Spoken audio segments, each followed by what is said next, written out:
Everyone, welcome to Donna's Kitchen.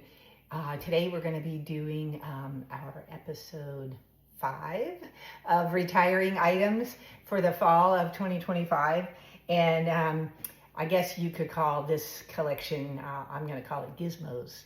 So these are all those little things that make it fun to do things in the kitchen. So the first one that I'm sad to announce is going away is the corer. So we've had different versions of apple corers over time. We still have the apple wedger, so it kind of cores and wedges, but this one just takes out the core. So sometimes you want to, you don't need wedges. So if you need to take out just the core, you can kind of see how that goes.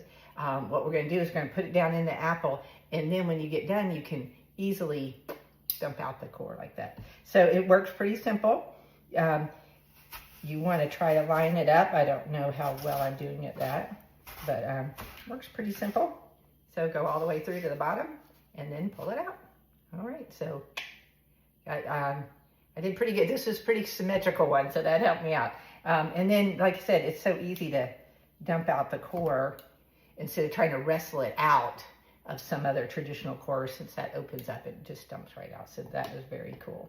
So then, you know, whatever you need to do, if you're doing slices and you want apple rings, then you could use your simple slicer or something like that, just a knife. Because it's also a retiring item, I'm going to show you the crinkle cutter. So that way you'd have a nice fancy crinkle cut to your apple rings. Isn't that pretty? So, and you know, this is what I call fun fruit. If it's in a fun shape and it looks good, then it's more appetizing and you really want to eat it. So I'm just gonna, oopsie, I didn't do that one very well. We'll do a few more of those. All right. So anyway, so those are gonna be some fun apple shapes. If you wanted to make them more like fries, you could do, I think one of the fast food places does apple fries. Okay, well, these are still edges, but you get the idea. So you could do them more like fries. All right, so that is the core and the crinkle cutter. Those will be gone as the end of August. A couple other things. I just found out this morning the mini whipper is already sold out. So I only mention that to let you know that all of these items are on while supplies last. So, you know, however fast they go, they go. So I can't guarantee it. If it's in your cart, it's guaranteed, I believe. But if it sells out, you know, you won't be able to put it in your cart. All right, couple other things. This is, you hear me say this on everything. I'm so sad to see this one go. This is called the Brown Sugar Keeper. So it comes in a set of 2. It has a nice little logo on it. This is like, it's kind of like a little piece of stoneware almost. It has that texture. So what you do with this is you soak it in water. That's step A. You know, hour or 2, whatever. And then you pat it dry, you know, kind of dry it off. But now it's kind of, it is porous, kind of a clay material. So it's going to hold that moisture. And then what you do, after it's, you know, dry on the outside, you put it in your brown sugar. And so I just wanted to show you this because it's so low in the container, right? This brown sugar has been in here a long time, but you can see it is not in a clump. It's all nice and you know, soft and easy to scoop.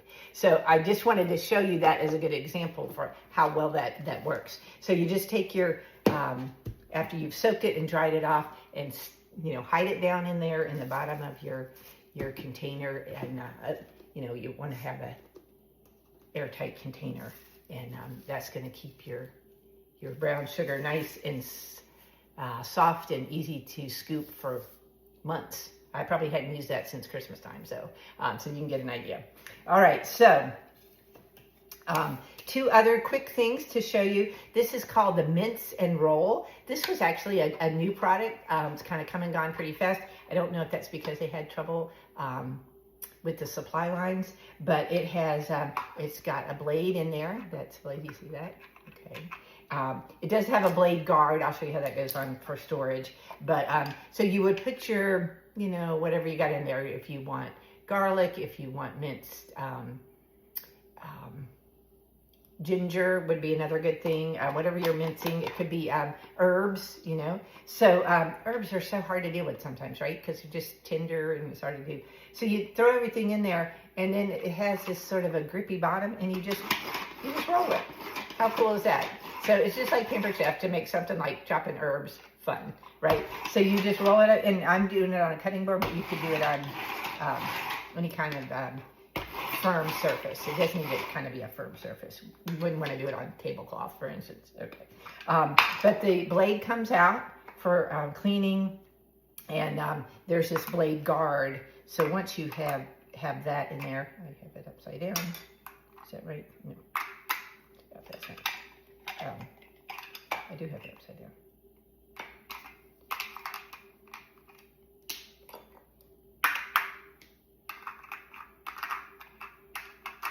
Well, it goes on there somehow. Anyway, I had that upside down. But then it will not turn when the blade guard is on there. So that is a safety feature for that. Okay, and last but not least is the microwave grips. I hate to see these go. These are really great for just grabbing stuff out of the toaster or out of the microwave. You got that plate. Just because it doesn't spark when it goes in there doesn't really mean it's designed for the microwave. And those plates get hot. So this is just a great thing to just grab the edge of that plate when you're getting something out of the microwave. You really don't want to get in the habit of doing them in the oven because you're not protecting any of the rest of your hand. But they're great for those little things where you need to protect your fingertips. So we love these. We hate to see them go. All right, well, that's the gizmos, and until next time.